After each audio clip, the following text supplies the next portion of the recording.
Hello, loves. So I decided that I've got this big pile of zines to fold and to cut for orders, and I thought it's a perfect time to have a little chat with you. So I'm recording this on my iPad, so it is a little bit fuzzy because it's front facing and it's just not as good quality, and that's fine. I keep doing that because I can see myself there, but the camera's actually there. There. So for most of this I won't be looking at you because I'm folding and I've got to look what I'm actually doing. How are you? How are you doing? How did the weekend go? How's your week been? I have come to the conclusion lately that there is too much noise everywhere, and I love music. I listen to music daily. I love YouTube and watch and listen to other people's YouTube channels. I kind of like podcasts. If it's a good podcast, I like it. There's always pretty much normally some kind of noise going on while I'm doing other things, unless I'm outside. If I'm outside, like at the allotment or in the garden, I don't have any kind of thing on because I like to listen to the birds. If I go into town, I wear my headphones though because I don't like to listen to other people. So, yeah, there's always some kind of noise going on, some kind of something to keep me company, I think. I think that's what it's mainly about. And for the past, I don't know, let's say week, for the past week, I have felt like that I'm all noised out. And this also comes to social media as well, because I think that sometimes when you're listening to everybody else's voice, everybody else's opinions, everybody else's thoughts and ideas, even if they're really good or even if they really resonate with you or spark something in you, if that's a constant, you don't ever have a time to listen to your own inner voice or your own thoughts, and then you miss out on things. You miss out on what that core message or that core thing is that needs to come through. And that's how I've been feeling. And also in the week, let's face it, there doesn't seem to be enough hours, does there, in a day to do all the things that you want to do. There just isn't. I want about 5 lives every day because there's so many different parts of me that need fulfilling or that want to do things, create things, make things, go on adventures, be a great partner, be a great businesswoman, be a great grower, be inspirational, be a great housekeeper and homemaker and all the things. And there just isn't enough time in the day. And I've come lately to acceptance of that. Acceptance that you only can do what you can do, and that's okay. And with that in mind, I have decided to come off Facebook and Instagram and TikTok Monday to Friday. Now, I did this a few months ago and it worked brilliantly, because what I'm going to do is, if I want to, I'll go on my computer if I want to look what's going on Facebook, or if I want to post on there or on Instagram. But that will stop me from doing the scrolling, the mindless scrolling, and I deleted them last night. So last night was Sunday evening, and I was like, I'm deleting these for the week, and then I will, if I want to, put them back on Friday evening. And I might just do a upload on a Friday evening with all the different pictures of what's been happening in the week. I don't know. We'll see. It's not written in stone what I'm going to do. Hang on, I just need some tea. Because I haven't talked since Tom left this morning, my throat's going all funny.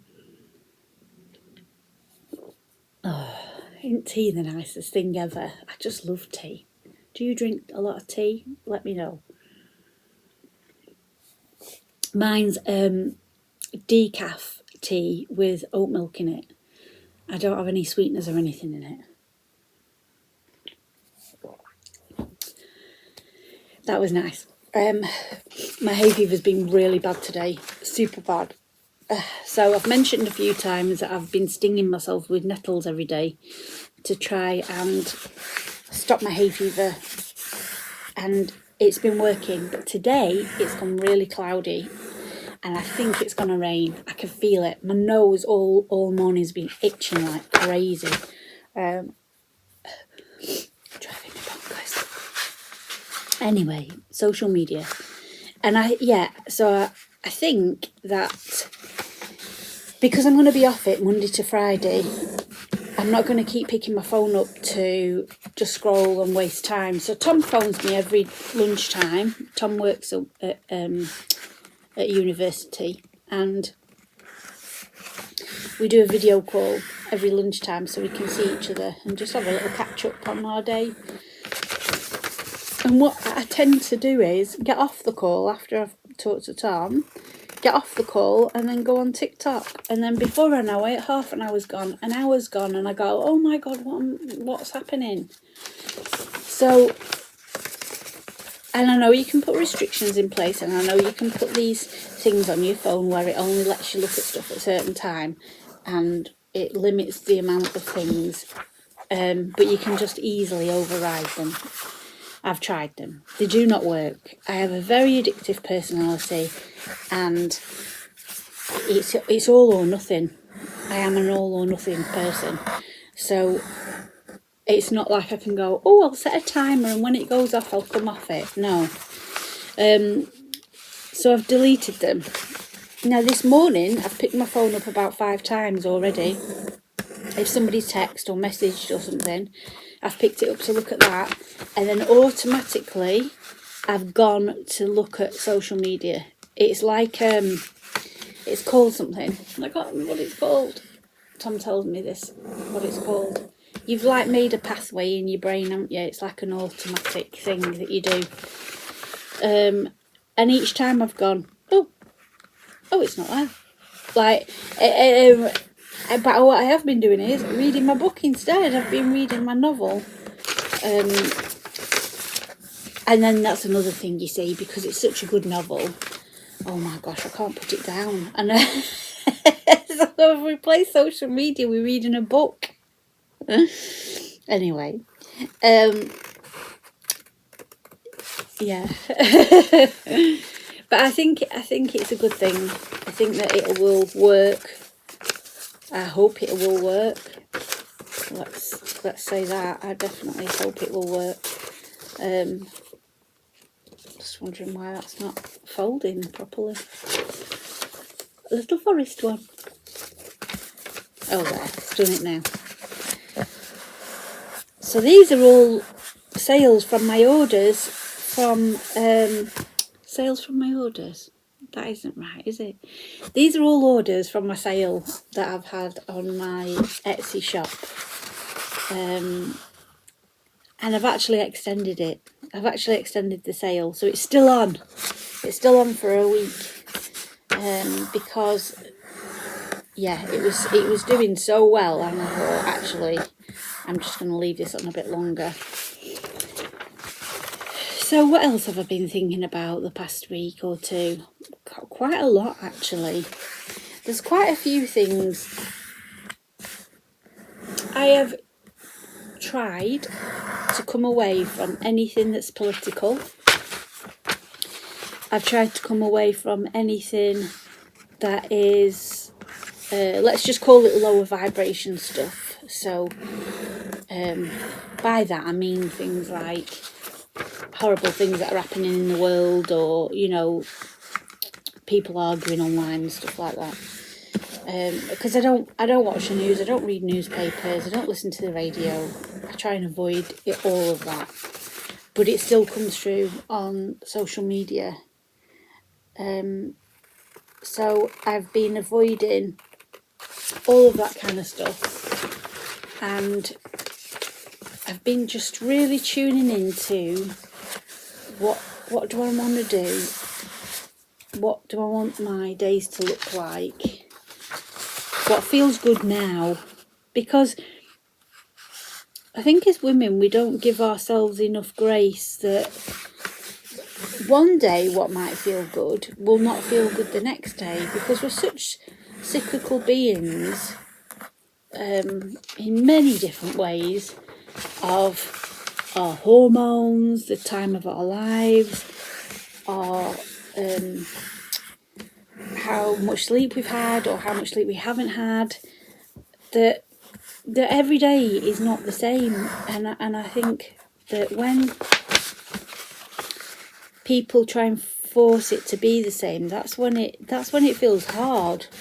Now, I don't know if that's just a neurodiverse thing, and whether neurotypical people can do something the same each day or not. I don't know, because I'm not one, so I haven't got a clue. But this is just my experience. So some days I'll get up and it's like, yes, I'm gonna do all the things, and I do all the things, lots and lots of things. And then other days I get up and I'm like, do you know, today's the day where it doesn't matter how much I try, it's not happening. It's just not happening today. And I'm very good now at recognising those days. And on those days I am very gentle. So it'll be things like just sitting in bed and reading, or it'll be doing housework, because housework doesn't tax your brain in the same way, does it, as you know, like mental work. So yeah, or I'll be like, do you know what, I need to get in the bath today. I just need to get in the bath. And yeah, there's loads of different things, but I am very good now at recognising those different things and being able to work to my strengths in that way, and know and have faith and trust that the next day, because I've rested, because I have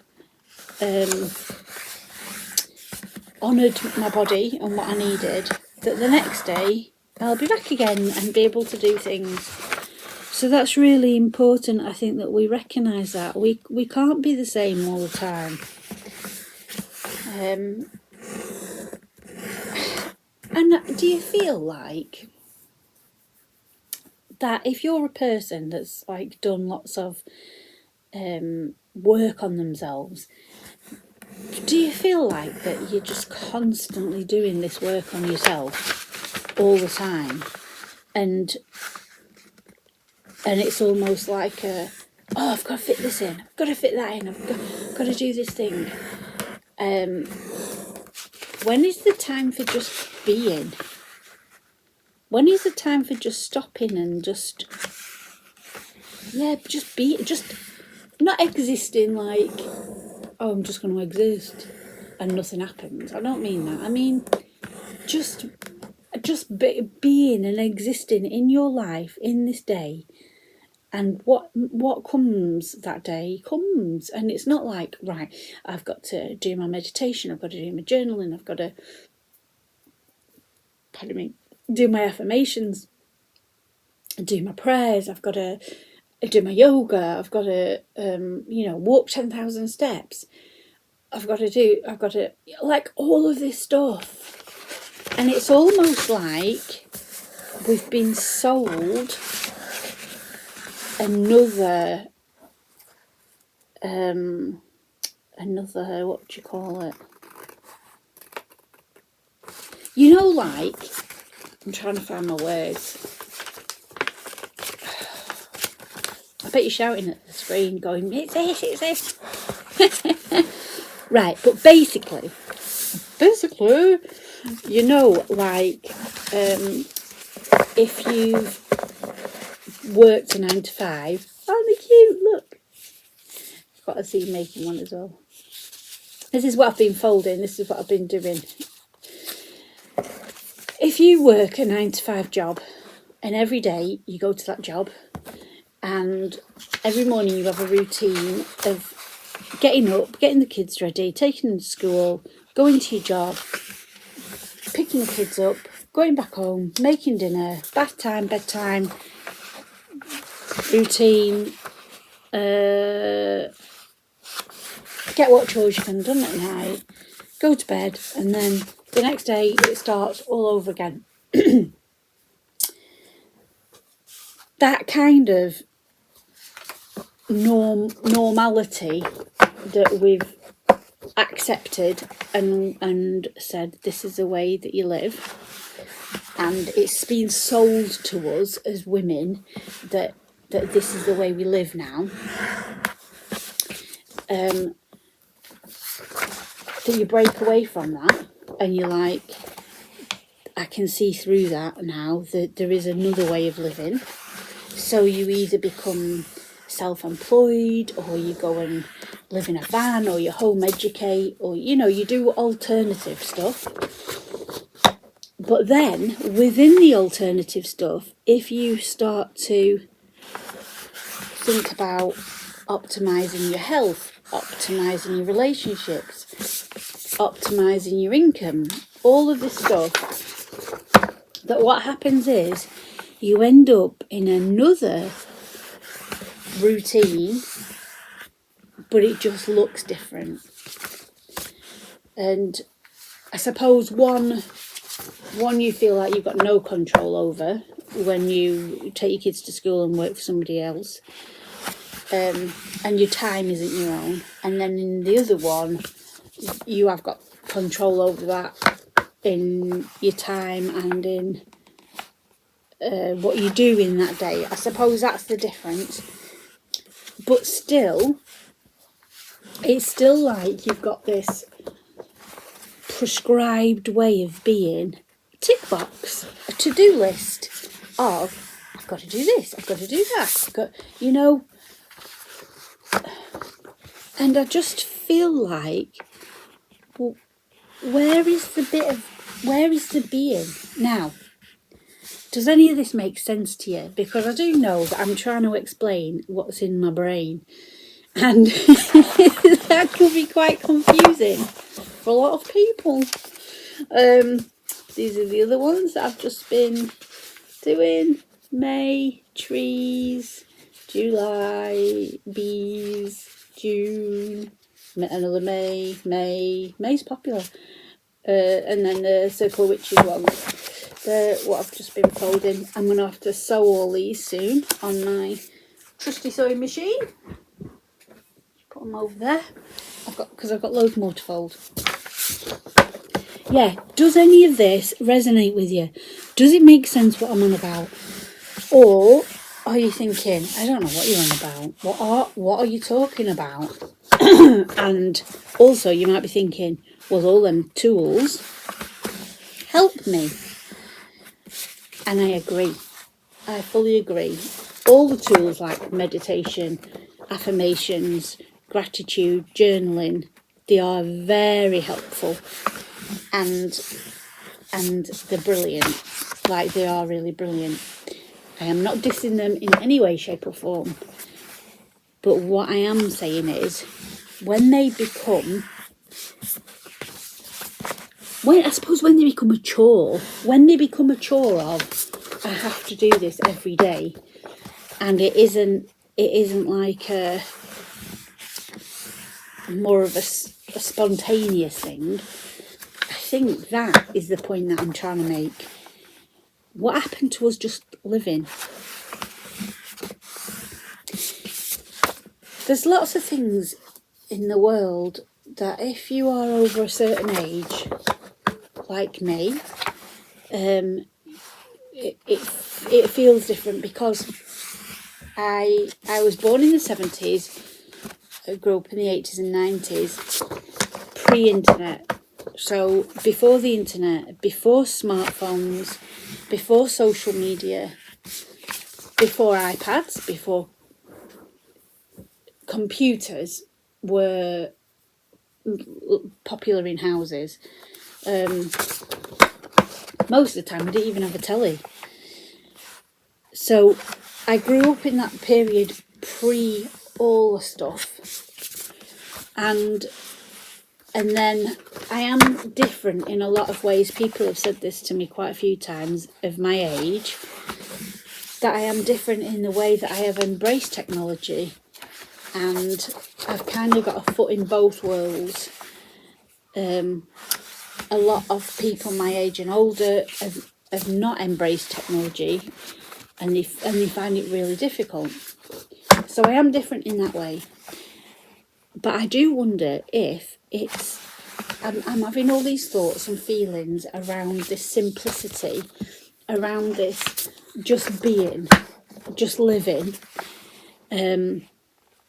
just choosing the stuff that makes you feel happy and good, because I've experienced the before the internet. Is it that? Is it because I have been so saturated now with internet living that I'm ready to go back to some kind of simple life? It could be, I don't know. But it does feel like that. It feels like I'm full up of everything, but yet empty of important things. Does that make sense? So that's what I've been thinking about this week, and I have been trying to step more into that.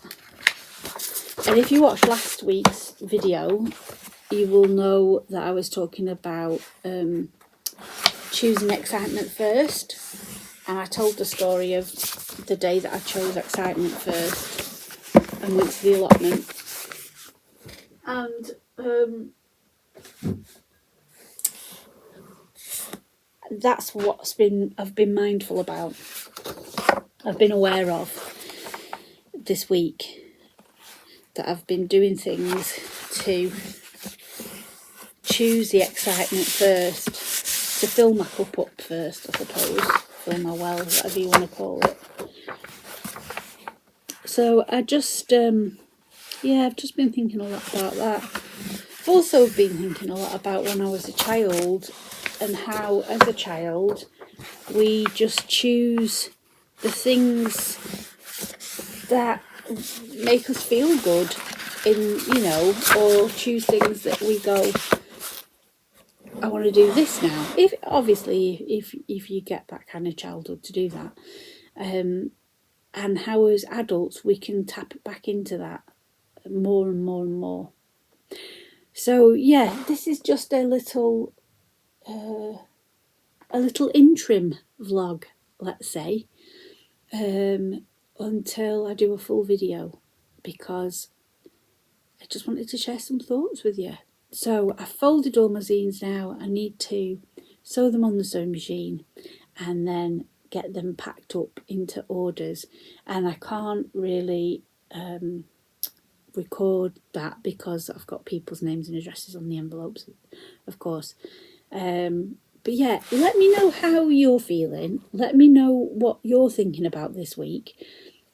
Does anything I've said resonate with you? Did any of it make any sense to you? Maybe I was just waffling on. Who knows? I'm not even going to edit this. I'm just going to put it out there, because whatever's come out is meant to have come out. And I will see you soon with the next full vlog. So take care and going to say be kind to each other. What's that off? That was an old... Oh my God, Jerry Springer. Jeez, did you ever watch that? Jerry Springer, that was a shocking, awful programme. But that's what you used to say at the end. Be kind to each other. That has come from the depths of, I don't even know where. But it's good advice. Be kind to each other. Right, I'll see you soon.